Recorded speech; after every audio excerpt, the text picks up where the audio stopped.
बहन दोस्तों, सावधान जवान, सेना में लगातार बढ़ रही है मुश्किल। जवानों को नौकरी करना हो रहा है मुश्किल और प्रीमेचर जाना भी मुश्किल। आखिर करे तो करे क्या। जय हिंद दोस्तों, आज मैं बात कर रहा हूं। बहुत सारे लोगों ने हमें व्हाट्सएप पे मैसेज किया है, क्या प्रीमेचर खुलेगा। अब प्रीमेचर भरोसे हो गया है अग्निवीरों के। और दोस्तों, इसके साथ क्या चीज बदलाव हो रहा है और जिसके ऊपर जवान आज प्रेशर में है, इस बात को मैं आपको शेयर के साथ साथ मैं एमओडी और सभी आला अधिकारी और बड़े बड़े जो मिनिस्ट्री ऑफ डिफेंस है उनको अवगत कराना चाहता हूं कि आपने जैसे कहा है कि रीसाइजिंग यानी सेना की रीसाइजिंग और इफेक्टिव साइजिंग पर बात कर रहे हैं, आप थिएटराइजेशन की बात कर रहे हैं, आप ट्रेडमैन्स को बाहर से हायर करने की बात कर रहे हैं, बहुत सारे जो रिसोर्सेस हैं उनको कम करके आप बाहर से हायर करने की कोशिश कर रहे हैं। लेकिन आपने कभी सोचा कि एक यूनिट का एडमिनिस्ट्रेशन, एक यूनिट का काम जिसमें जवान की भागीदारी होती है, पूरी जिम्मेदारी होती है ऑपरेशनल कमिटमेंट के लिए। और ध्यान रहे, कोई भी सेना के अंदर ऐसा काम नहीं है जो कि अकेले अधिकारी कर सकता हो, अकेले जेसीयू कर सकता हो, उसको नीचे जवान चाहिए। तो ये सारा प्रेशर, वर्किंग प्रेशर है, वो जवान के ऊपर जाता है, जवान के सिर पे जाता है, जवान की मनोदशा पे जाता है। वो फिजिकली मेंटली अपने आप को परेशान महसूस होता है दोस्तों। लेकिन जवान के लिए क्या हो रहा है कि सेना को कम कर दिया आपने, नीचे जवान यानी मैन पावर जो स्ट्रेंथ है, जो फाइटिंग स्ट्रेंथ है, उसको आप कम कर रहे हो। आप बटालियन की स्ट्रेंथ कम कर रहे हो, आप आरआर की स्ट्रेंथ कम कर रहे हो, आप कंपनी की स्ट्रेंथ कम कर रहे हो, आप ट्रेडमैन की स्ट्रेंथ कम कर रहे हो।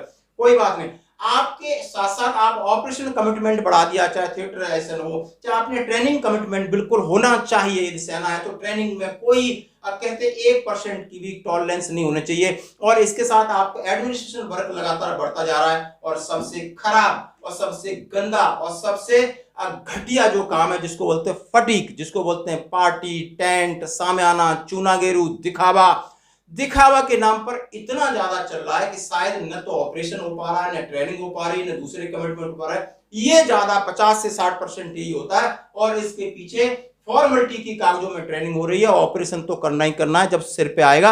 और फिर उस ऑपरेशन का अंजाम क्या होता है आप समझ सकते हो। और इन सब चीजों से प्रभावित हो रही है जवान की रेस्ट, जवान की डेली नाइट ड्यूटी, जवान की छुट्टी। क्या आपने इतना सारा कुछ ऊपर बना करके, अब बहुत सारी कॉन्फ्रेंस चल रही है, आर्मी कमांडर लेवल पे चल रही है, डिफेंस मिनिस्ट्री के लेवल चल रही है, क्या किसी ने ये सोचा कि जवान कभी सोएगा कि लगातार ड्यूटी रात में देगा और दिन में काम करेगा? क्या आप सोच सकते हो कि जवान मशीन है? क्या मशीन भी खराब हो सकती है? क्या जवान इस तरह बीमार नहीं होगा? क्या जवान की मेडिकल कंडीशन खराब नहीं होगी? क्या जवान की फिजिकल कंडीशन खराब नहीं होगी? क्या जवान की मेंटल हेल्थ डिस्टर्ब नहीं करेगी?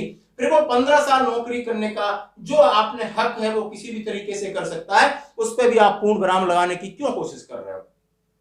जब आपको पता है मैं इतना इस सारा बर्डन के साथ जवान ने झेलना है, तो कम से कम वो जवान ये जाता है फौज में, सोचता है मैं पहले 15 साल का टारगेट पूरा करूं, जब मेरी 15 साल सर्विस हो जाए उसके बाद मैं सोचूंगा आगे मुझे करना है नहीं करना। देखो उसकी ग्राउंड की परिस्थिति क्या बनती है, सिचुएशन क्या बनती है, वो अपने आप को मेंटली या फिजिकली तैयार है, उसका ये डिसीजन उसके ऊपर रहना चाहिए। नहीं, ये सेना के लिए हार्मफुल होगा। और हम रिक्वेस्ट करते हैं कि 15 साल सर्विस का क्राइटेरिया और 15 साल के बाद जो बंदे प्रीमेचर जा रहे हैं, कम से कम 2.5 से 3% वो जल्दी से जल्दी रिलीज करें, ताकि फौज के काम को और फौज के एडमिनिस्ट्रेशन को, फौज के ऑपरेशन को, चाहे वो सीओ साहब हैं, चाहे वो एसएम साहब हैं, चाहे दूसरे कमांडर्स हैं, कंपनी कमांडर, उनको भी इस बात की सहूलियत रहती है। एक हारा, थका हुआ, टूटा हुआ मनोबल, घर की परेशानियों में जूझता हुआ जवान न तो वो देश की सेवा कर सकता, न यूनिट की सेवा कर सकता, न वो खुद को संभाल सकता। यदि आपकी मेरे इस चीज के ऊपर आपकी राय कुछ पॉजिटिव है तो जरूर कमेंट्स करिए। धन्यवाद।